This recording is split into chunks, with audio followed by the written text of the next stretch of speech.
Hello Libra, Libra Rising, and Libra Moon people. This is your monthly astrological horoscope for January 2017. And a quick reminder for you guys, remember winter is when I start rolling out the classes.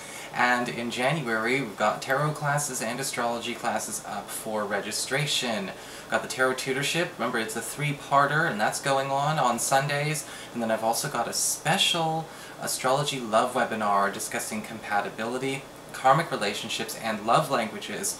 And it's just one webinar, but I've got it on 2 different Thursdays, so if you want to sign up for one of those, you can. You just got to go to my website, integrativemysticism.com. It's the same place you'd go to get a session from me, and I look forward to seeing you at these online classes. It's going to be a lot of fun.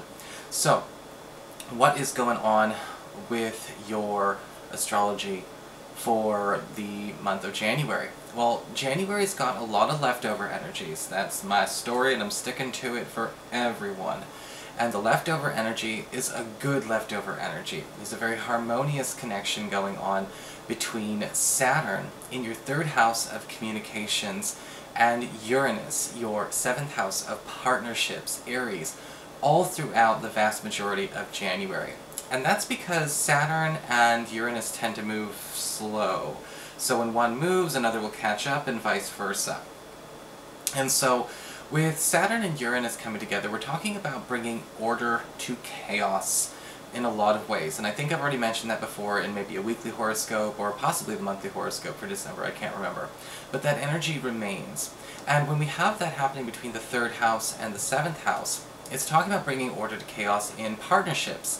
In particular in business partnerships and financial partnerships, collaborations, or any kind of relationship where you might actually be paying somebody on a regular basis, or maybe even retaining somebody to work with you. This could be a good opportunity for those of you that are looking to get a better relationship working with, say, an accountant, or you're trying to hire a real estate agent or a lawyer, or if you need that kind of extra help, this is the time to look at that.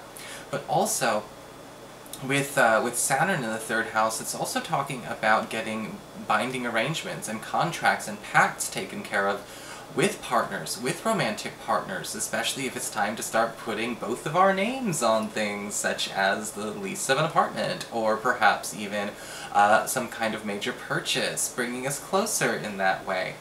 This is also a wonderful opportunity for you and a partner to consider maybe actually getting more travel involved. Some of you may even be taking courses together. A lot of you are starting to merge your activities during this month, and not just the romantic activities. We're not just dating, you know, we're learning how to be a more multifaceted relationship during this time. And sometimes we can't bring order to chaos by quieting everything down so we can have more time with our partner. Sometimes it's a lesson from the universe that we need to include our partner in more than just our one-on-one time. We've also got, in the beginning of the month, Mercury Retrograde in Capricorn in your 4th house of home and family and property. And this is only going to last about a week and a half, but there's a lot that happens in that week and a half. And with Mercury Retrograde in the 4th house, a lot of Libra people are being gifted the opportunity to reconnect with their roots, whether it's people in the old neighborhood, old friends, or even family members that we've become estranged from. But also at the same time, there can be some challenges when Mercury goes through here, because not everyone likes to go over the past. And sometimes the past repeats itself, because if nobody's going to go over it, we'll just have to relive it. And so there may be sort of an episode, you know, in that first week and a half that's a very strong repeat of something that happened with a relative before that needs to be addressed, that nobody's speaking up about, so the universe is just putting it on repeat. However, luckily it does ease, and it's a lot easier than it was before, because in the middle of all this, Mercury jumps right back into Sagittarius. It retrogrades all the way into another sign, into your 3rd house. And again, it brings us an opportunity to address the way we communicate with this relative, change the way we are communicating, finding out where we might not be trying as hard as we can to learn each other's languages. And then after Mercury goes direct on the 8th, it's only going to be another couple of days before it enters Capricorn once more in the 12th, and we have this situation settled for good. Okay, so we've got a little bit of leftover stuff we have to focus on there as well. You know, we want to go into the new year with a clean slate. Also, early in the month, on the 3rd, we've got Venus, the planet of love and harmony, moving into Pisces, your 6th house of reputation, and your work and your schedule. And when we have Venus in the 6th house, it's all about popularity, and a lot of you Libra people may notice that your reputation is starting to precede itself. You're making a name for yourself this month. People are going to be asking for you on demand, whether it's, you know, again with work, or perhaps even just the assignments that you're given by your boss, or, you know, or anything that's kind of coming down the pipeline towards you. You are first in line.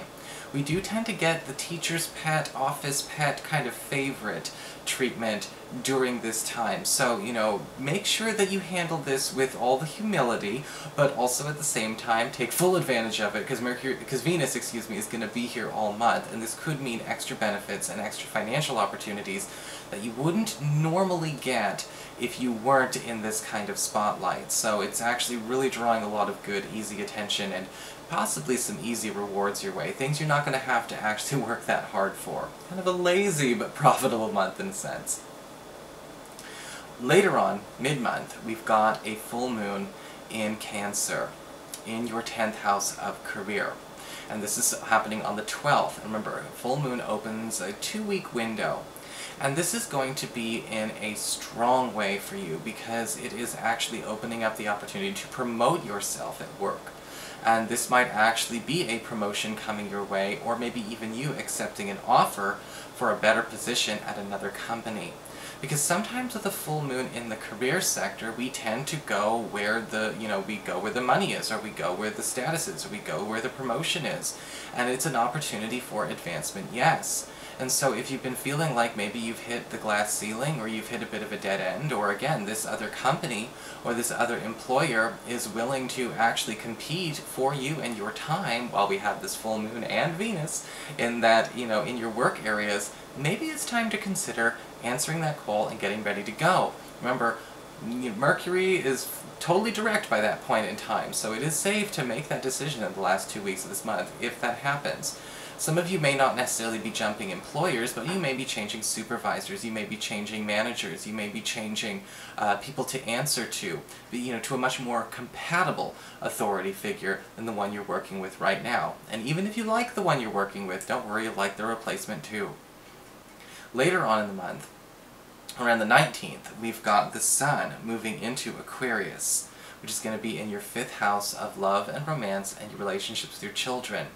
And the Sun always talks about getting better time, getting more out of things, and also healing wherever it goes. And so the focus is going to be on your love life. And we may be talking about opportunities to heal a bumpy road, or to smooth a bumpy road, or transition in your love life that you've made or will make with a romantic partner or romantic interest in between the 19th of January and the 3rd week of February. But this is also a great time, again, to be focusing on maybe, again, our relationship with our kids. Where have we drifted apart? Where is it a good opportunity to start bonding again and get closer? The opportunity will be there with the Sun in the 5th.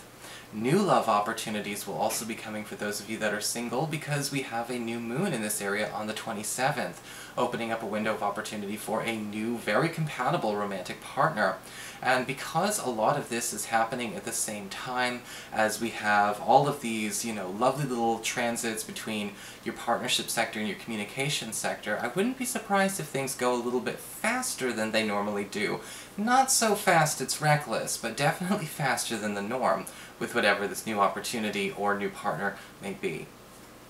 Finally, at the end of the month, we do have Mars, the planet of action, energy, and conviction, going into your 7th house of partnerships and your closest one-on-one relationships. And this could be a glorious time for those of you who are looking to, again, have more of an inclusive relationship with your partner. Get to know your partner's friends, have your partner get to know your friends, and start merging these things, having more harmony there. The thing about Mars is that the best way to bond with our partner when it's in the 7th house is to get them away from the place that we normally do our bonding. If you want to become better friends with a business partner, because that is also a part of the 7th house, you know, maybe it's time to start doing happy hour, maybe it's time to start hanging out outside of work. If we want to get closer to a boyfriend, girlfriend, or get closer to a spouse, maybe we don't want to try and focus on, you know, the tried and true conventional romantic ways of bonding. Maybe we want to make a more multifaceted priority out of this relationship. Go rock climbing, again, more group activities. Mars likes to compete, but Mars also likes to share time with many people. And we have an opportunity to, again, break out of the little rut, or maybe a little bit of isolation. Sometimes couples can become isolated from their friends. It's time to break out of that at the end of this month, and especially in February. So that is your forecast, Libra. I hope you enjoyed it. If you did, please like, share, and subscribe. You know I appreciate it. And of course, if you'd like to get a session, you can always follow the links below, or go to integrativemysticism.com.